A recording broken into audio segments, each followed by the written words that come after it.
one of the things that you did in the book, which I thought was helpful, was you described the ways in which you said, here's the options. Either Satan is in league with the Greys, or he's going to backstab them. He's going to, kind of talk a little bit about that, because I think oftentimes people don't recognize that, again, what you're discussing is the spiritual, what we would call the biblical fallen sons of God, and the Greys being distinct. Yes. How are they, talk about that, because you did it in the book, but. So I think there's a common misunderstanding regarding extraterrestrials. First of all, extraterrestrial, the notion of an extraterrestrial or even an alien, is by no means unbiblical. The concept of an extraterrestrial is absolutely biblical. We read in Job that the sons of God, the Benai Elohim, shouted for joy when the earth was created. So you have this scene in which you have these sons of God, these Benai Elohim. The earth does not yet exist, and they're shouting for joy as the earth is created. So here we have a pre-Adamic context in which there are these intelligent beings who are in the universe. They are already on the scene in the cosmos, right? They're citizens of the kingdom of heaven, let's say, of this civilization that is the kingdom of heaven, because that's what the kingdom of heaven is. It's a civilization.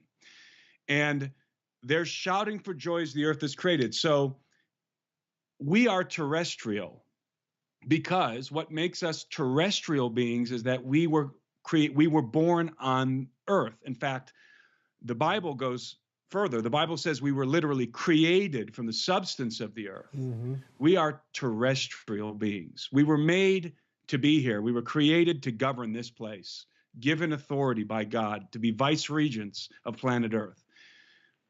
The sons of God, the angels, are not terrestrial. They were not created here. They're not from the earth. They pre-exist the earth. They are, therefore, by definition, extraterrestrial. The word extraterrestrial means not of the earth. They have an origin other than planet Earth. Their provenance is not planet Earth. They are extraterrestrials. That's simply the definition of the word extraterrestrial, and it is absolutely biblical. There's nothing unbiblical about that term as it relates to this angelic race of beings that we encounter in the scriptures.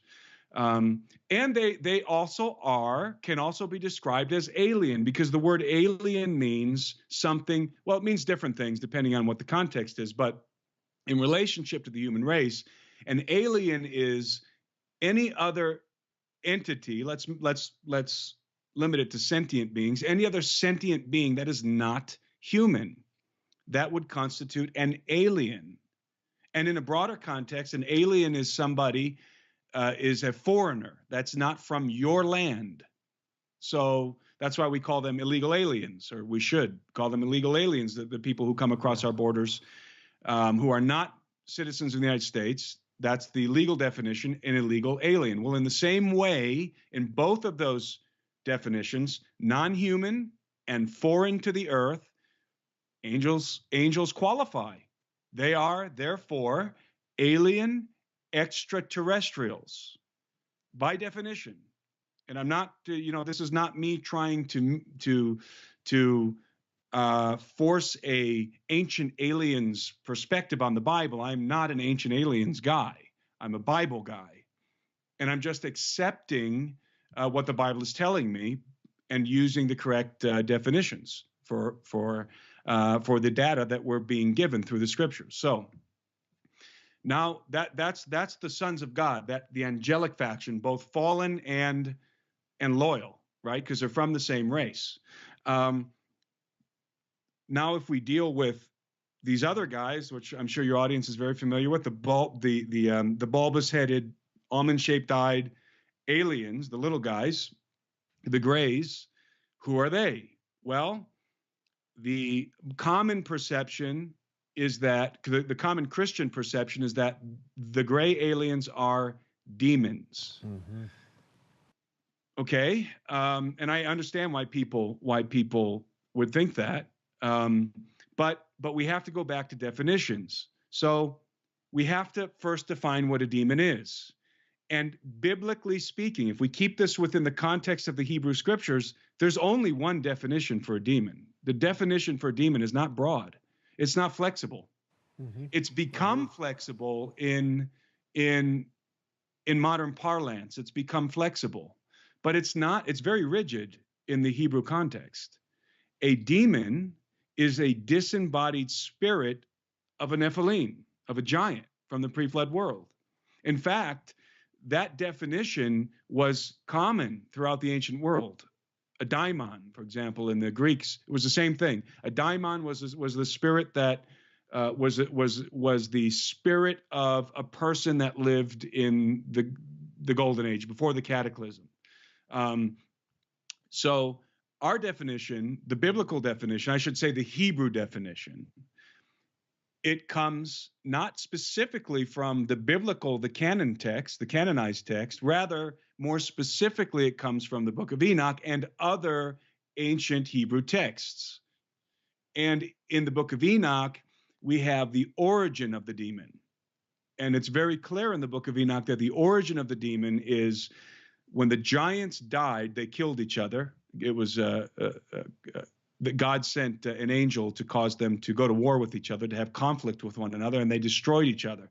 And when they died, part of their judgment was that their spirits would not find rest, that their spirits would be cursed, and they would be forced to wander the earth as disembodied vagabonds, that they would have hunger and thirst and presumably all of the desires of the flesh, but without flesh to satisfy them. So this is a curse. So these bodiless wraiths, that's what a demon is. These the bodiless wraiths that proceeded from the dead giants, the spirits of the giants, would wander the earth. They would be accursed spirits. In fact, they would be called unclean spirits, which is exactly what we find Jesus, how we find Jesus referencing them in the New Testament.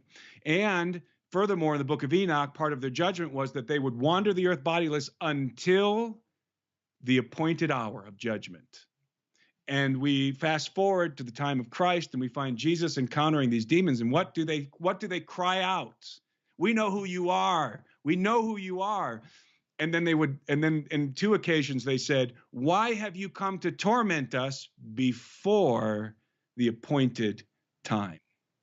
So they recognized that Jesus was the judge and that he was on the earth. And they also knew that it wasn't the appointed time yet. So their response was, what are you doing here? It's not time yet. It's not time. And I find that remarkable that they recognized Christ. They recognized him as the Son of God. And what did Jesus tell them? He told them to be quiet, to not tell anybody who he was, because his testimony wasn't supposed to come from the demons. Right. The testimony of Christ was supposed to come through the miracles and of Christ's own testimony, and of course the resurrection.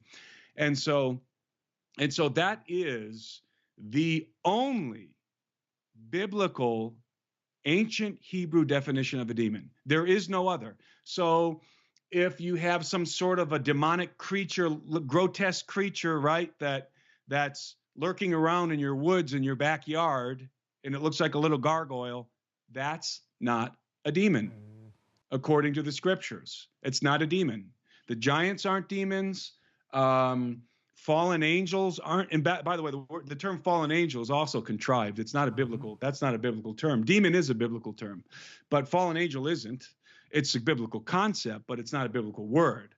But the word demon, it only refers to the unclean spirits, the disembodied spirits, the wraith spirits of the Nephilim wandering the earth. They're those possessing spirits. They're seeking to possess a body. Why are they seeking to possess a body? Because they're hungry.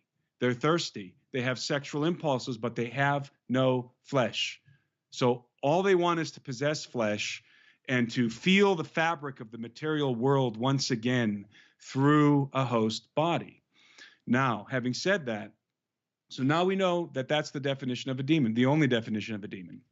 Now we can examine a gray alien, and we can ask ourselves, does a gray alien conform to the Hebrew definition of a demon? And the answer is very clearly no. Gray aliens are physical creatures, and I demonstrate that in my book. Gray aliens are physical creatures, and they do not display the characteristics of the demons in the New Testament. Every time you find a demon in the New Testament, what's it doing? It's foaming from the mouth. It's ravenous. It's like a psychotic person. Yeah, breaking right? chains, you name it. Mm-hmm. Breaking chains, screaming, throwing the host into the fire, right? Like epilepsy, fits of epilepsy, wild, unconstrained creatures. Now, let's look at a gray alien. A gray alien, for those who've done the studies on abductions and are familiar with the topic, gray aliens could not be more antithetical to that. They are stoic, robotic. They have no passions. They are not even. I'm not even convinced that they are individual beings rather than, being controlled by some kind of a hive mind. I don't even know what they are exactly. They might not even be fully, they might be part mechanical, they might be biological machines, let's say. And nobody knows, but we do know their attributes, and they are exactly the opposite of a demon. First of all, they're embodied beings. They're not wraiths, they're not spirits. And they're not inhabited by demons, because we know that because of their disposition, which is, again, stoic and dispassionate and robotic, the very opposite of a demon. So I think we can safely say that gray aliens are not demons. I like to have things, I have a very categorical mind. Yeah. And I like to have things in categories so that I can understand them. So I don't like to take one word and plaster it over everything, because that doesn't help us. I like to have things categorized. And so demons absolutely exist. There's no question about it. Absolutely. Demonic spirits are real, but gray aliens are not demonic spirits, according to the data.